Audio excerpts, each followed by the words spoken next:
কিরে লাউ সব পায়রা লাইলি নাকি?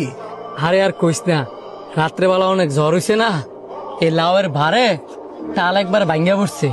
যেই গাছটা নিজের বাড়ি রাখতে পারে না সেই গাছের মধ্যে যদি এত বড় বড় লাউ হয় তো টাল ভাঙ্গিয়া পড়তো নাকি খার হয়ে থাকবো? আল্লাহ আবার কি ব্যাককল দেখ,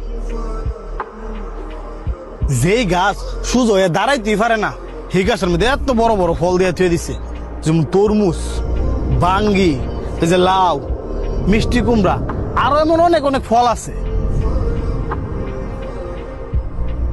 নাউজুবিল্লাহ, তুই সব কি কইতাছস? আমি যা কইতাছি ঠিকই কইতাছি। যেমন বট গাছ দেখ, এই বিশাল বড়, আর ফল দিছে এর দুরানি। কেরে আল্লাহ পাক চাইলে কি এই লাউডা বট গাছ শুধুই তা লইলে না? পরে জাম গাছ দেখ, গাছ কত বড়, ফল হইলে যে এর দুর্নি। কেরে আল্লাহ পাক চাইলে তো তরমুজটাই জাম গাছ শুধুই তা লইলে।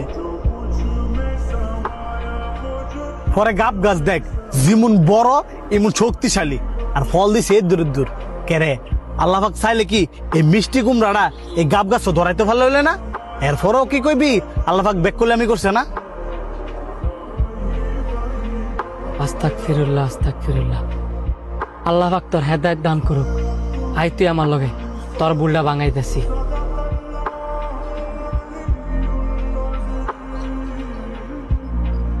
কিরে তুই আমার এই বট গাছের নিচে লইলে গেলি গা?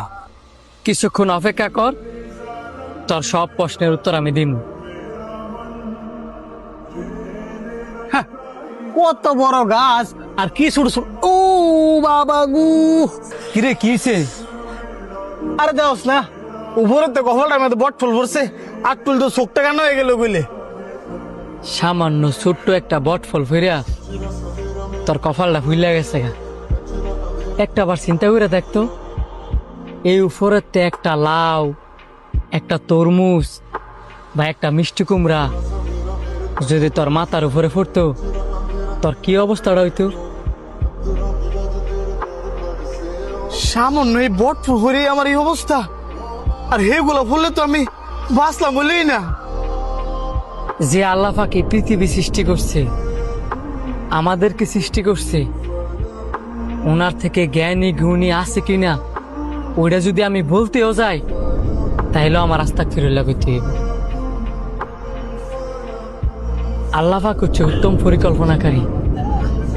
উনি যা সৃষ্টি করছেন সেভাবে সৃষ্টি করছেন, বুঝেই করছেন। ওই বুঝার ক্ষমতা তোর আমার কারোরই নেই। তবা তবা তবা তবা, আল্লাহ আমি না জানি তোমার বিষয়ে কত করে কথা কইছি। আল্লাহ তুমি আমার মাফ করে দাও।